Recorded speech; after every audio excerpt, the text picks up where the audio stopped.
Welcome back to another empowering episode of the Level Up and Live podcast.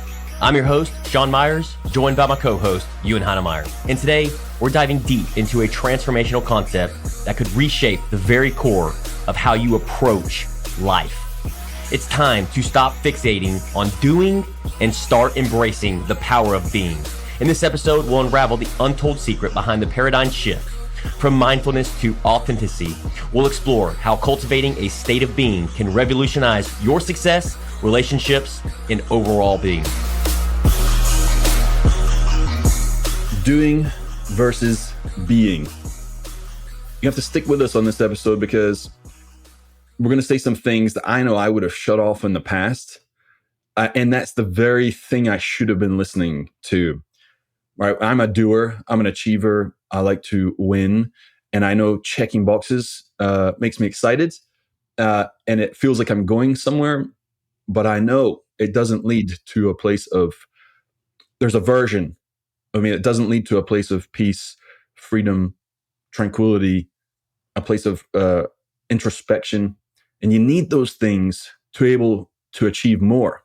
So I'm caught in between checking the boxes and then thinking to myself, I need to actually slow down and stop doing so that I can process all that's going on. And in doing so, I can level up, become the next version of myself that's elevated, that's been digging into and processing the things that I've been absorbing. Hang with us on this episode. I'm going to say it again because this might be one of the most important ones that we've done. Sean, I'd like to hear your part on this because as we're preparing for this, we're discussing kind of the points we're going to be going over. And you've really honed this skill.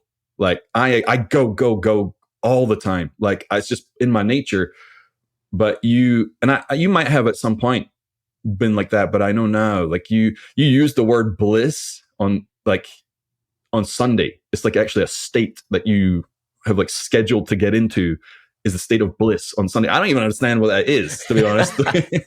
But yeah, just hit us with that explanation. Then we're going to get into 5 key areas, 5 key points that will help me and Sean, you and the audience listening. It's going to help everyone. That you this is not a game you win. This is something you continually do for the rest of your life, and it just keeps elevating you. So if you feel like you're plateauing, you're not getting where you want to go, this right here, if you're wanting to check out, don't, because this is the key to the prison that you're in. And so let's dig in. Sean, what is bliss on Sundays? Yeah, man, that's funny that you say that and you point that out. And so when I speak of those words, bliss, joy, happiness, right? When that comes out of my tongue, I feel it in my heart and soul. Like one of my core values is being authentic. And so when we're talking about stop doing and start being, right? It's like, the question that I continually ask myself, who do I want to become? How do I want to live my life? What do I want my life to look like? Well, I want my life. I want my being. I want my feeling. I want to smell. I want to show up every single day in bliss and happiness and joy. Now, is that going to happen every single day? I'm an imperfect human being, just like anybody. But when I use wordage like that, when I shift my focus to being and not doing. And so that's our tip number 1, right? Is shift the focus of the mindset. I think too many, myself included, for the last 35 years of life, what does society sell us? What does school sell us? What does our friends, our family, our communities sit here and preach to us on the news? It's everywhere around us. And that answer is go to school, go to college, do this, and this, have the white picket fence, have the house, have the cars, have the watch, right? So what are you doing when society is sitting here forcing this down us? You're doing, right? You're not being, you're not able to slow down to go fast. And well, what is it that's really important to you, right? I had a coaching call a week ago, and it was an aha moment with one of my coachees, and it was so beautiful. This guy's 21 years of age. And when he did this core values exercise, when he slowed down to go fast and did this core values exercise and started shifting his focus, right, to because he was constantly caught up in the trap, Ewan, the relentless race, the relentless existing in the wheel, right? Got to go to work, got to hustle, got to grind, got to grit, and all that stuff. I'm not taking away from that, because to a certain degree, you got to have it in a healthy version. But that's what society was selling them. You need to go work. You need to roll up your sleeves. You need to, and that's what you need to be focusing on, is doing, doing, doing, doing. Well, where is the time to be being, to going slow to go fast? And that's the mind shift. That's the mindset shift.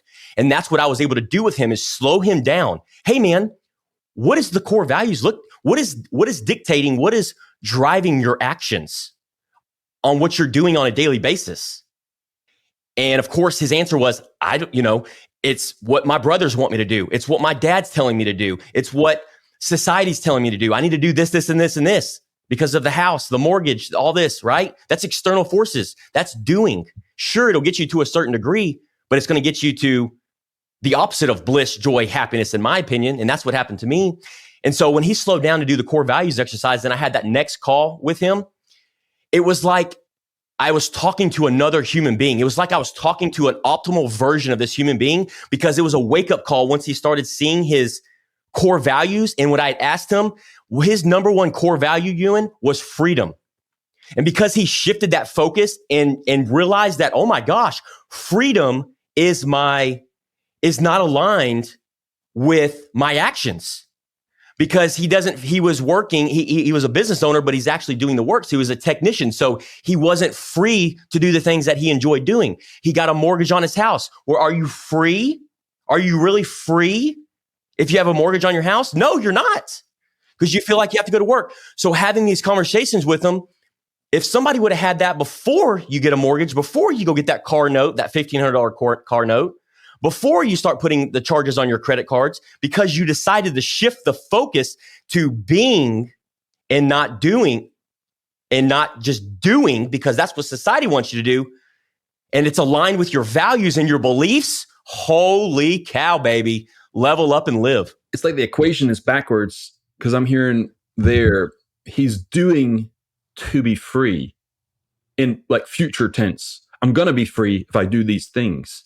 But that is an impossible thing to get a hold of, because there's just now. There's now and not now.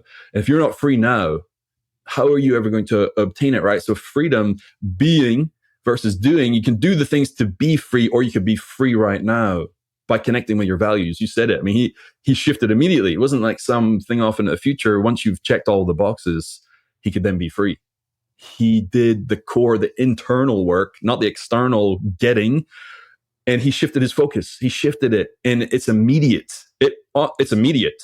Yeah. And you'll feel it in your soul when you find that one value or a few of those values versus, oh, let me achieve these things. Let me do check boxes.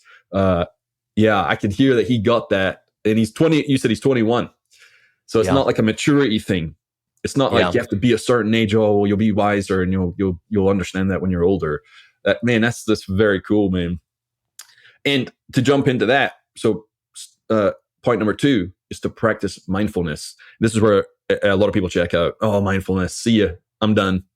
But people don't understand the power, the importance of mindfulness. Because if there's something continuously going on, if you're constantly busy doing and not being, you can't think about what it is that you might want to have. I think that's why we're disconnected from our values, because we're too busy doing stuff to stop and think, well, what's actually important to me? So practicing mindfulness is not some Eastern, woo-woo, intangible thing. Mindfulness is thinking about yourself and what's important to you. And that's a skill. Honestly, it's a skill, because there's so many distractions right now that it's very difficult to be mindful. Do you still meditate, or do you? Because there's the official meditating. Okay, I'm going to do a 20-minute breathing session or mindfulness session, and then there's just being in wilderness, just going for a walk. Like, how do you get yours? Yeah, for me, so before I started running, which was about 12 to 18 months ago, I would practice meditation. I would practice meditation and connect spiritually, right?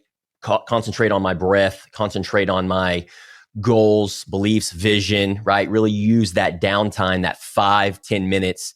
I tried it for the longest time, and to a certain degree, it works for me. And, obviously there's benefits to it. And the biggest takeaway that I've gotten from meditation is that it slows you down, right? It allows you to connect with your inner self, right? Your deeper spiritual, whatever that is, right? You're going to have for me, it's like, I have a bunch of thoughts, I have a bunch of ideas, and all these things start popping up in this 5 or 10 minutes. And I'm like, well, I want to go write this down, right? Because it's typically aligned with something that gets me excited. And the key takeaway here is when I was doing that, it allowed me, Ewan, I slowed down, right? Enough and that's what meditation did for me, is it slowed down. Because in the past, and I know a lot of our friends, business owners, people listening to this, I don't have time, right? That's the number one excuse that I hear is I don't have time. Well, you'll either make time if it's a priority to you, or you won't, right? And you'll be forced to in the future with going to doctor visits or counselors or therapists. And for me, I'm 37 and I was forced, right, to look into this because I was just sick and tired of being sick and tired. At least the burnout, right? Because if you're not mindfulness, which requires slowing down to take a moment, if you're constantly going, well, when do you ever get to, the body is kind of crude, but it's a battery, right? And you get X amount of energy. It doesn't have an endless supply of energy. We know that for a fact. That's why we got to sleep, so we can recoup. And it's no different with the mind. If we don't stop to let it be, then it's always on. And that leads to continuous burnout. And that gets harder and harder and worse as you get older. You can handle it in your 20s, 30s. And I think that's why for most people, it's some people say a midlife crisis, but when you get to, let's say 40s, late 30s, early 40s, people start to feel it, man, because you can't sustain that in this kind of society. And you speak to a lot of people that age and older, you see them chill out more. They relax. They're way more chill. Like they realize, oh, things aren't as important. I don't actually care what anybody thinks because I've realized it's not important. And I wonder if there's something to do with that. But man, if I could talk to, and one of the reasons we started doing this was like, we didn't have people there to tell us that when we were younger, and we wish that we had. And I wonder if I talked to myself like, hey, slow down. I wonder if I would listen. And any young people listening now, can they start to absorb this? And I think the fear is if they're not doing, how are they ever going to be achieving and get to where it is that they want to go? But they have not connected yet that it is within the slowing down and mindfulness that they'll achieve 10x, because they're going to be the person. They're not going to be doing things, because doing things is just doing stuff. You're going to be checking the boxes, but becoming someone else, it allows you to 10x, allows you to create leverage in your life. And so being, it's so important. Like the focus needs to be on this in everybody's life, in all areas, to be honest. I mean, it's that important. Do you resonate with that? I do. And it makes me think of one of my recent newest coaching clients. One of the things that she was struggling, she has 4 kids. She runs a business. She's been through obstacles, challenges, struggles, right, over the last several years. And she's continuing to just dig her way, right? Just dig, man. You can just, when you talk to somebody, you can feel it, right? Just digging. And I resonate so much with that, because that was me for the longest time. It's like, just digging, right? And I was like, man, there's got to be a bigger picture here. There's got to be a bigger purpose. And I don't want to just feel like I'm on the hamster wheel of life. And so one of the things that we had talked about on the first couple calls was the difference between me and her, like, and I asked her, I said, hey, we have the same amount of time during the day, right? We have 24 hours. I said, what do you think the difference is between me and you? And she goes, she had named a couple things. And I said, one of the things that you didn't mention was, how much time do you spend on reflection and mindfulness for yourself? And she said, you could tell there was a quiet, it was silence, it was crickets, 0 time. She was too busy filling everybody else's tank, filling her kids, filling her customers, filling her family, filling her parents, filling her communities. and she had nothing left. And this wasn't a 40, 50, 60-year-old. This was a lady in her early 30s, right? What happens in 40s and 50s and 60s? And when she had that aha moment, hey, I'm not asking you to spend 12 hours a day. How about 5 minutes? And then that 5 minutes, when you reflect and you ask yourself the questions and you're mindful about aligning with your actions and your values, that's how you 10x everything around you, your business, your kids. You show up and you're being, and who you're being, you become the optimal version for those kids. If not, then you just keep spiraling down. Man, as you're listing all the tanks that she's filling, I'm just hearing that is what we just talked about, burnout. That is heading, because if you're constantly filling up those tanks and you're not filling yours, well, what's going to be left in your tank? At some point, nothing. You have nothing left to give. And so then you end up impacting all of those other tanks that you were trying to fill. Now they're all depleting because you got nothing left to give them. And so now she's totally burned, and they're going to eventually be burned because no one has any energy anywhere. All right. And so it's almost a formula. And to me, this slides totally into point 3. So we talked about shifting the focus into doing, into being. We talked about practicing mindfulness, right? Because being mindful, again, so easy to switch off when I hear that word. I still feel it, but I know it's so important. It's such a huge key. One of the practical tools here to check in with yourself is practicing reflecting on your values, right? That's point 3. When you know what your values are, it's your North Star. If you have taken the time to slow down and figure out what your values are, it will always be an indicator. If you're feeling off, if you're feeling tired, if you're feeling that kind of the edgy kind of feel, ask yourself, why am I feeling this way? Is this aligned with my values? And what are my values? Oh, it's this. It's not aligned with that. That's why I'm feeling this way. When you're aligned with your values, you're filling the tank almost, you're on repeat. It's almost constantly full when you're in alignment with your values. You have constant energy when it's aligned with your values. When it's not, that's you starting to deplete. You've unleashed the tap and it starts to drain out. And a lot of people, and this is me, I remember you asked, like, hey, what's your values? Like, oh yeah, I got values. And you're like, oh, what are they? And be like, well, they are, well, love, love's a value. And I remember that. that. So really, did I know my values? No. And so the reason I say this, I was coaching as a coach client, and I asked him, I was like, so what's your values? And he's like, and I said, do you know him? He's like, oh yeah, I know my values. Like, what are they? He's like, well, if you give me a paper and pen, I could write them down for you. And I was like, I know exactly how you feel. I know exactly what you mean. Like, you know what they are in your core. Of course you do, because we all have values. We have them, but can you spit them out on repeat? When you're in a difficult moment, can you rely on what those are because you spent the time to connect with them and align with them immediately? Or is it some foggy, in the distance, hazy idea of what your values are, and you're not 100% sure? And if you're not sure on something, you can't lean on that to help you out in a difficult situation where you're burning all the energy. The tank is draining, right? So to slow down to get your values, right? Being mindful can help you lead to get to your values. And maybe if you're listening to this, DM us. You can send them that link. I don't know who created that values deal, exercise. But yeah, I think if anybody wants that, it's a huge, huge deal. But yeah, what would you add on to that on the value side, because it's such a big deal for you? Yeah, the first thing that pops in my mind is, like, if I'm listening to this, right, whether in my teens or 20s, 30s, 40s, 50s, I know we got an array of different age groups listening to this. But if I'm listening to this and maybe I don't take action now, maybe I don't start doing some of these things now, but if you are listening to this and you're like, dude, that's me, I resonate, I'm leaning in.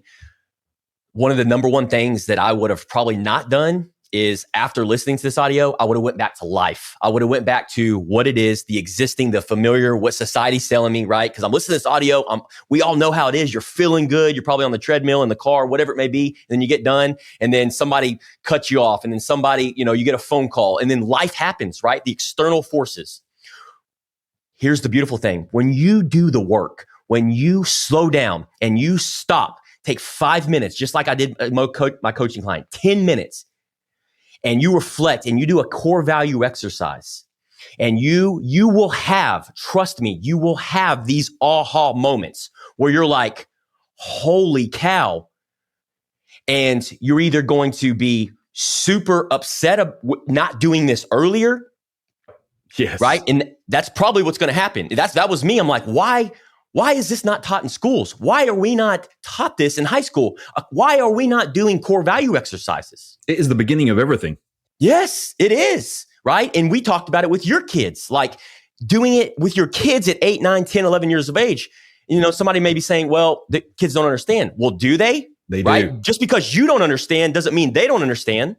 Right. And so by showing up, by doing these exercises over and we don't just do core values exercise once. We consistently look at it. I look at it on my sheet of paper every single morning. Is my actions, is my what I'm doing, who I'm wanting to become, aligning with these values? Well, you talked about your coaching client. He said freedom. What was valuable to him, and so here's a practical kind of example, right? So he's doing his thing, hustling, grinding, trying to check the boxes, doing. Yep.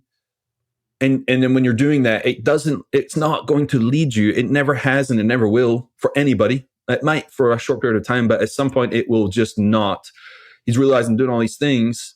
And if he was to check his values, am I free right now? No. Okay, stop doing that and go start being free. Well, what would make me free? Well, I'd have to do this. So this is not about do it. This is not about not doing. This is about actually doing way, way, way more, but doing it under the circumstances where you have even more energy because you're aligned with your values. So when he's free doing those things, the feeling free doing those things, he's going to do inconceivably more. 100%. Yeah. And now he's mindful of it, right? And now he's gone slow to go fast, and he's embraced that stillness, which leads into our fourth tip, right? Which is my favorite word. I told you this before the podcast episode today is solitude. That's become one of my favorite words. When you hear solitude, right, it's kind of frowned upon, like being lonely and being by yourself and being, not around other people. And sure, that has its time and place, but it's like you said before the podcast today, when you're in solitude, one of the things that allows you to do, and you do this work that, let's be honest, like I don't love doing these exercises that take me an hour long, but I love the progress. I love the results. I love who I'm becoming, the being, right? Who I want to become. I love to see the progress because we're human beings. And this is just 10x in me to get there, right? And so when I am in solitude, I make sure I use that quality time to do the work, whether that's 5 minutes, 15 minutes. And if you're listening to this, you're maybe thinking, well, I don't have 15 minutes, right? That's probably a whole nother episode. You go to the homepage on your phone and swipe to the left and see how long you were on Facebook, YouTube, whatever the TikTok. Exactly. That's probably for a whole nother episode. Yeah. So, you got bigger problems if you can't find 15 minutes, right? And so my point is we all have 5 minutes, 10 minutes in a day where we can do something in solitude, right? And work on ourselves. And then what you're going to find, you're going to see that 1%. You're going to see that progress of becoming the best version of yourself, the optimal version of yourself. Then your kids, your family, your community is going to be like, who is this person? And then it's going to be so addictive, and you're going to continue to want to level up and live in this solitude. And now you're you're reflecting back 5, 10, 15 minutes. Now you're spending an hour and a half to 2 hours in solitude, and you just keep raising the baseline in this optimal version of journey of becoming the best version of yourself. And it's such a beautiful journey. It is. And I think in today's culture and with constant distraction, it's harder than ever to be still because you're constantly getting pulled, like there's just the phone. I mean, you just stop right there, never mind all the other things. And so it's a skill to be solitude, to be still. It's a muscle. Like it's going to be probably very difficult if you haven't done it in a while because your brain is conditioned to constantly be checking, constantly be looking, constantly be doing. If you're not busy, that's a problem. And if you can't be in solitude or still for very long, that's a really good indicator you've got some work to do, and the payoff will be so worth it on how you're going to feel and be at peace, right? The peace that you're going to get from it, the freedom to slow it down as opposed to constant doing. So don't give up on it if you start, right? If when you feel like, 5 minutes in, I gotta go check something. I gotta go do something. And if you don't like being alone, that's an indicator right there. There's some work to do, because you don't like being alone with who? Yourself, right? Like, what is the issue there? And there's work to be done. And it doesn't have to be that way. There just has to be something to be looked at, and then some resolution to that too.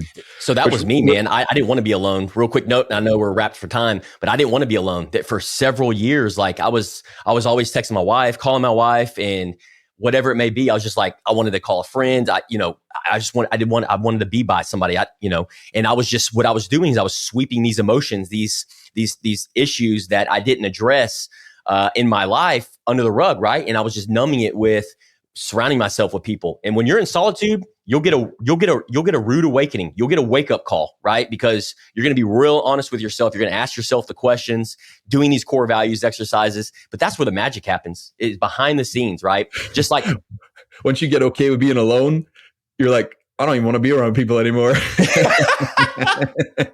That's so true, bro. I'm like, man. But here's the thing, when you do show up around people, they get all of you, the best of you. Right. And then people want to be around you even more. You're like, well, hold up. I need to go get my solitude to come back. But it's a great thing to be and do, because that's the natural flow of it. You know what I mean? And man, that rolls perfectly into prioritizing relationships, right? You can't be all things to all people. And so you're going to have to be selective. Who do you want to be around? Right. Well, whoever you're around, you're going to become like. And whoever you're around, they're going to become like you as well, right? And there's always going to be that pool, one way or the other. Whoever has the stronger pool. So I know for me, I'm going to be the person that's going to be, if it's an environment of negativity or it's not going to be positive, I'm not going that direction. I'm going to be the one that pulls them into positivity. That's always my goal. And so when I'm around people, I want to be around people who are already aligned with my mindset, right? Because that's just going to elevate us. Like when I'm around you and you're up here, oh man, I know that's a positive thing. I'm coming to it. And I know you're the same way. If I'm feeling that energy and I've got this thought process or mindset and I'm going this direction, you choose to come because you know it's going to take a good place. And we constantly level each other up. Hence our mastermind group. How much is our mastermind group all leveled up just in the short period of time that we started this new one? Dude, like everybody's different. Incredible. Yeah. Everyone's different and it's beautiful. We're just beginning. P.S. There's some things to come on that. Oh, now you got me excited. We need to keep extending this episode. Yeah, I know. Dude, I was going to say on prioritizing relationships, expectations as well. I think as long as you keep the focus on the expectations of yourself, right? Because you can only control who you're being, can't control who other people are being. You cannot. Yes, solid. No matter how hard you try. In fact, the harder you try, the worse it's going to be. The negative, the opposite result of what it is that you want from trying to have other people be the way you want them to be, from the age of trying to get a 2-month-old to be a certain way, or let's even say day one, you can't get a baby to do what you want them to do. So you can't get a 10-year-old. You can have them do the actions, but they're never going to be who you want them to be. They're going to be who they're going to be, and you're going to either drive them towards you or away from you by who you're going to be, right? So it's so important to be the person that people are gravitate to, and that's relationship-based, right? Dude, beautiful said. I don't need to say anything else, man. Mic drop. That was, I think that's a good one to end on. Beautiful, man. Well, level up and live. Man, if you're listening to this, DM us, reach out to us. If you struggle with this, talk to us, ask a question. If you're looking for the values deal, DM us and we'll send that to you for free. So absolutely. Level up and live. Level up and live. Ready to take the first step towards a more fulfilling existence? Then hit that subscribe button, leave us a review so you can help us impact more people. And don't forget to share this episode with a friend who's ready to level up. Let's embark on this journey together.